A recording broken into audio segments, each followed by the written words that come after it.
이더리움에서는 50개가 넘는 유동성 풀을 거치는 수합이 단 한 번의 트랜잭션으로 가능한데 왜 솔라나에서는 이게 안 될까요? 오늘 이 질문으로 한번 시작해 보겠습니다. 단순히 솔라나가 느리다, 이런 뻔한 얘기를 하려는 건 절대 아니고요. 오히려 정반대죠.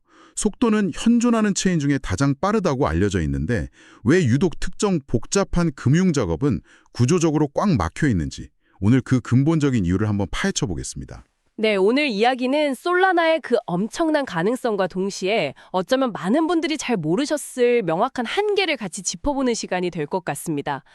솔라나의 핵심 설계, 특히 그 계정 모델과 트랜잭션 처리 구조가 어떻게 복합적인 금융 실행의 발목을 잡고 있는지, 그리고 더 나아가서 이걸 해결하기 위해 커뮤니티에서 논의되고 있는 아주 흥미로운 세 가지 혁신적인 제안까지 함께 들여다보겠습니다. 좋습니다. 그럼 문제의 핵심부터 바로 들어가 보죠. 방금 말씀드린 그 50단 소합, 이게 대체 뭐길래 그렇게 중요하게 이야기하는 건가요? 그냥 좀 극단적인 사례 아닌가요? 그렇죠. 사실 경제적으로만 보면 완전히 실패한 거래였어요.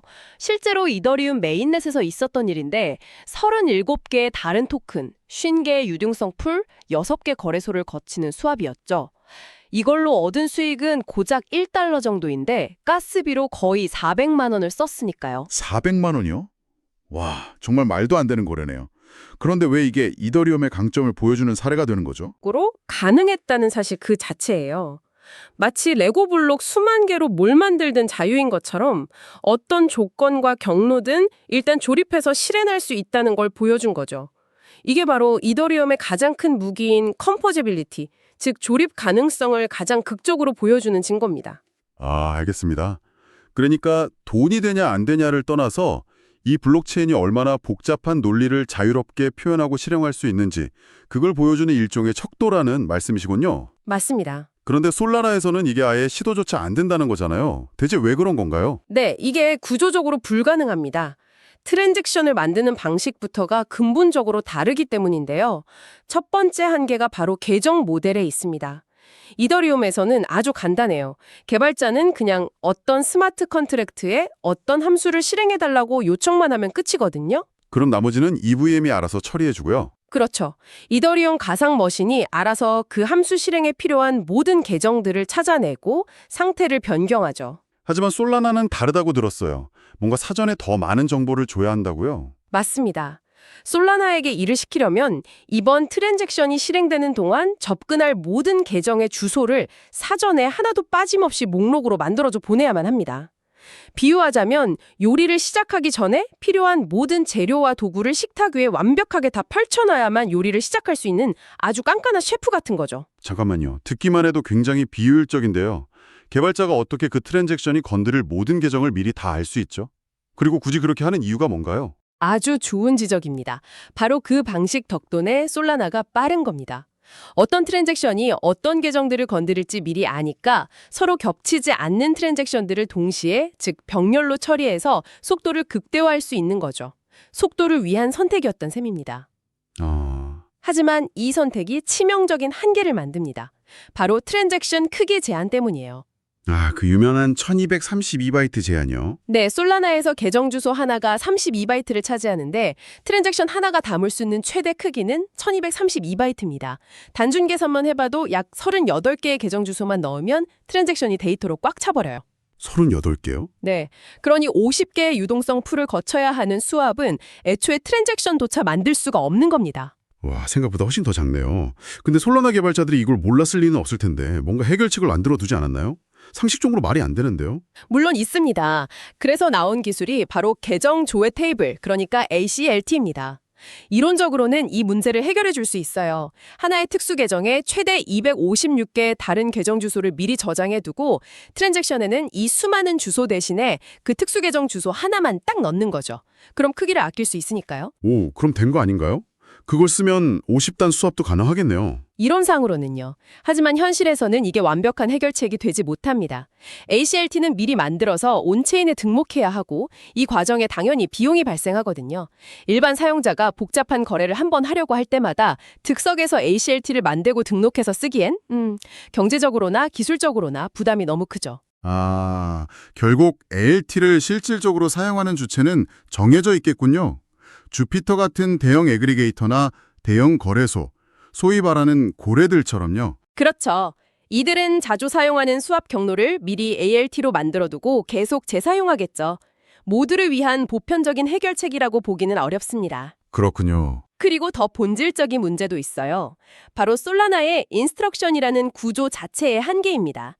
이더리움에서는 멀티컬 같은 기능을 통해 A라는 함수를 실행한 결과값을 바로 B라는 함수의 입력값으로 넘겨서 연속적으로 작업을 처리할 수 있거든요. 이게 진짜 조립이죠. 하지만 솔라나의 인스트럭션은 그게 안 된다는 거죠. 여러 개를 한 트랜잭션에 담을 수는 있지만 서로 독립적으로 움직인다면서요. 네, 맞습니다. 서로 결과값을 직접 주고받지 못합니다.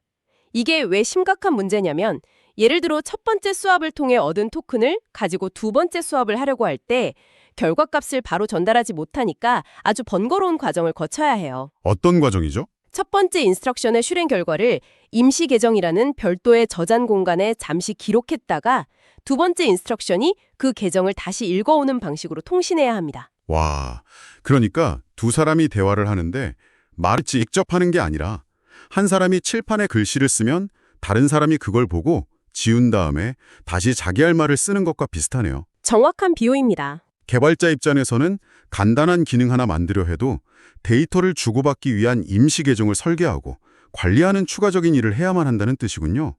배보다 배꼽이 더 크겠는데요? 바로 그겁니다. 이런 방식은 성능 정화는 물론이고 개발의 복잡성을 기하급수적으로 높여서 버그가 발생할 확률도 커지고 안정성까지 해치는 요인이 됩니다. 그래서 솔라나에서는 진정한 의미의 조립형 금융을 구현하기가 매우 어렵다고 말하는 겁니다. 듣고 보니 속도를 위해 포기한 게 한두 가지가 아니네요. 마지막 한계점은 서명 방식이라고 하셨죠? 이건 또 어떤 문제를 일으키나요? 솔라나는 거래에 관련된 모든 서명자가 트랜잭션 전체에 대해 서명해야 합니다. 예를 들어 특정 가격의 자산을 팔겠다는 주문을 내는 사람, 즉 메이커와 그 주문을 받아 체결하는 테이커가 있다고 상상해 보세요. 이 구조에서는 메이커가 먼저 나는 이 주문을 낼 것이고 테이커는 이 주문을 받아줄 것이다 라는 내용이 담긴 트랜잭션 초안을 만들어요. 그리고 이걸 오프체인, 그러니까 블록체인 바깥에서 테이커에게 보내야 하죠. 그럼 테이커가 그 초안을 받아서 자기 서명을 더한 뒤에야 비로소 블록체인에 제출할 수 있는 거군요. 맞습니다. 이 과정에서 반드시 오프체인 왕복이라는 구조적인 지연이 발생합니다. 이건 정말 공감에 가실 거예요. 저도 예전에 어떤 서비스에서 서명을 하려는데 앱에서 확인 버튼을 누르고 다시 웹페이지로 돌아와서 최종 제출을 해야 했던 경험이 있거든요. 아, 저도 그런 적 있어요. 그 짧은 순간에도 이거 제대로 된 건가? 불안하더라고요. 금융거래에서 이런 지연은 신뢰도에 치명적일 수 있죠. 그렇죠. 특히나 1초에도 수십, 수백 번씩 거래가 일어나는 환경에서는요. 네, 바로 이 구조적인 지연 때문에 실시간으로 수많은 주문이 오가면 체결되어야 하는 고빈도 거래, HFT, 나 당사자 간의 즉각적인 거래가 필요한 OTC, 그리고 무엇보다 탈중앙 금융의 꽃이라 불리는 온체인 오더북 구현이 솔라나 위에서는 극도로 어려워집니다. 알겠습니다. 계정 모델부터 인스트럭션 통신 부재, 서명 방식까지 속도를 위해 포기한 것들이 만들어낸 한계가 명확하게 보이네요. 듣고 보니 좀 암울한데요. 이게 솔라나의 어쩔 수 없는 운명이라면 앞으로의 확장성에 큰 문제가 될 것 같은데 혹시 커뮤니티에서 이걸 뒤집어 보려는 움직임 같은 건 없나요? 물론 있습니다. 그래서 지금부터가 정말 중요합니다. 지금까지 문제점만 이야기했지만 놀랍게도 이 모든 문제들을 해결할 수 있는 구체적인 3가지 방안이 커뮤니티에서 아주 활발하게 제시되고 있습니다. 오, 드디어 해결책이 나오는군요. 첫 번째는 뭔가요? 첫 번째 해결책은 검증자 측 계정 조회, 그러니까 밸리데이터 사이드 어카운트 룩업입니다. 지금은 사용자가 일일이 모든 계정 주소를 다 찾아서 트랜잭션에 담아 보내지만 이 귀찮고 비효율적인 역할을 아예 검증자에게 넘기자는 아이디어입니다. 잠깐만요. 그거 검증자에게 너무 많은 부담을 주는 것 아닌가요? 지금도 블록 만드느라 바쁠 텐데 모든 트랜잭션의 계정을 일일이 찾아줘야 한다면 네트워크 전체가 느려질 수도 있겠는데요? 좋은 지적입니다. 실제로 그런 우려도 있죠.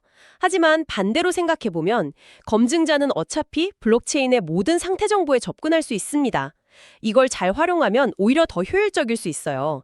예를 들어 검증자가 자주 사용되는 계정 정보를 미리 캐싱해두면 매번 사용자가 긴 목록을 보내는 것보다 훨씬 빠르게 처리할 수 있습니다.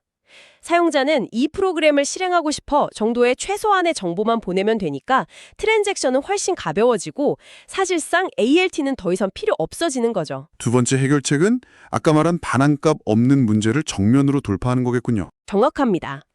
바로 인스트럭션 최상위 반환값을 도입해서 인스트럭션이 실행된 결과를 다음 인스트럭션으로 직접 전달할 수 있게 만들자는 겁니다. 이게 가능해지는 순간 아까 말했던 칠판에 쓰고 지우는 비효율적인 방식이 사라지는 거네요.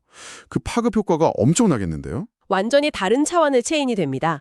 더 이상 임시 계정을 만들고 읽어오는 번거로운 과정이 필요 없어지죠. 복잡한 수압 라우팅, 정교한 MEV 전략, 그러니까 블록 안에서 트랜잭션 순서를 조작해서 추가 수익을 내는 그런 기법들까지도 훨씬 더 효율적이고 직관적으로 구현될 수 있게 됩니다. 비로소 솔라나에서도 진짜 조립형 트랜잭션, 이른바 머니레고의 시대가 열리는 겁니다. 그리고 마지막 세 번째 제안이 가장 혁신적일 수 있다고 하셨죠. 네이티브 번들링. 핵심은 서명을 인스트럭션 단위로 바꾸는 거라고요. 네, 이게 어떤 의미를 갖는지 아까의 메이커와 테이커 예시로 다시 설명해 볼게요. 이 제안이 도입되면 메이커는 트랜잭션 전체가 아니라 자신의 주문에 해당하는 인스트럭션에만 서명해서 네트워크에 올려놓습니다. 일종의 공개 제안처럼요. 그럼 테이커는 그 제안을 보고 마음에 들면 가져다 쓰는 거고요. 바로 그겁니다. 테이커는 공개된 메이커에 서명된 인스트럭션을 가져와서 자신의 체결 인스트럭션과 묶어서, 즉 번들링해서 하나의 트랜잭션으로 만들어 한 번에 제출하면 됩니다. 와, 잠깐만요. 그럼 메이커와 테이커가 오프체인에서 이메일처럼 데이터를 주고받을 필요가 아예 없어지는 거군요. 그렇습니다. 치명적인 단점이었던 오프체인 왕복이 사라집니다. 그러면서도 두 개의 인스트럭션이 하나의 트랜잭션으로 묶여 실행되니 원자성, 즉 전부 실행되거나 전부 실패하는 특성은 그대로 보장되면서 즉시 체결이 가능해지죠. 이건 솔라나 위에서 진짜 온체인 오더북, OTC, 고빈도 거래가 활성화될 수 있는 문을 활짝 열어주는 셈이에요. 이 세 가지 해결책이 정말 강력하네요. 거의 솔라나의 약점을 모두 보완하는 느낌인데요. 그렇다면 이 논의가 왜 그렇게 중요할까요? 단순히 기술적인 개선 몇 가지를 이야기하는 것 이상의 의미를 갖는 것 같습니다. 네, 이것은 솔라나가 앞으로 어떤 길을 갈 것인지를 결정하는 중요한 갈림길과도 같습니다. 시장은 계속해서 성숙하고 있거든요. 초기에는 단순히 빠른 속도가 가장 큰 미덕이었지만 이제 사용자들은 그 이상을 원합니다. 더 정교하고 더 복잡한 금융활동을 온체인에서 안전하고 효율적으로 구현하길 원하죠. 즉, 단순한 속도를 넘어 표현력과 조합 가능성의 중요성이 갈수록 커지고 있다는 뜻입니다. 만약 현재 구조가 그대로 유지된다면 솔라나는 어떤 체인으로 남게 될까요? 아마도 단순 수합과 NFT 민팅, 그리고 결제에 특화된 매우 빠른 체인이라는 타이틀에 머물 위험이 있겠네요. 물론 그것만으로도 대단하지만 더 큰 잠재력을 펼치지 못하는 거죠. 맞습니다. 하지만 만약 오늘 이야기한 이 세 가지 개선안이 모두 도입된다면 미래는 완전히 달라집니다. 솔라나는 단순히 빠른 체인이 아니라 이더리움보다 월등히 빠르면서 동시에 이더리움만큼이나 복잡하고 정교한 금융 로직을 처리할 수 있는 체인으로 거듭날 잠재력을 갖게 됩니다. 이건 단순한 개선이 아니라 체인의 정체성 자체가 바뀌는 진화라고 할 수 있습니다. 그러니까 한계를 극복하는 순간 새로운 정체성을 얻게 된다는 말씀이시군요. 빠른 결제 네트워크에서 차세대 금융시장 인프라로의 도약이랄까요? 네, 정리하자면 그렇습니다.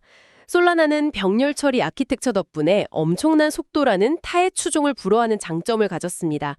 하지만 그 속도를 위해 선택한 계정 모델, 인스트럭션 간 통신 부재, 그리고 트랜잭션 단위 서명이라는 세 가지 구조적 한계에 부딪혀 복잡한 금융 표현력에서는 어려움을 겪고 있었죠. 하지만 중요한 것은 이 문제들을 해결할 명확한 길 또한 제시되고 있다는 점입니다. 오늘 이야기는 솔라나의 단점을 지적하기 위함이 아니었습니다. 오히려 솔라나가 거의 완벽한 체인으로 나아가기 위한 마지막 문턱, 마지막 퍼즐 조각이 무엇인지를 명확하게 보여주는 논의였던 것 같습니다. 여러분은 어떻게 생각하시나요? 과연 솔라나는 빠른 체인이라는 현재의 타이틀을 넘어 이더리움과 경쟁하며 진정한 차세대 금융실행 레이어로 진화할 수 있을까요? 그 마지막 퍼즐 조각은 과연 맞춰질 수 있을지 앞으로의 행보를 지켜보는 것은 아주 흥미로운 일이 될 겁니다. 시청해주셔서 감사합니다.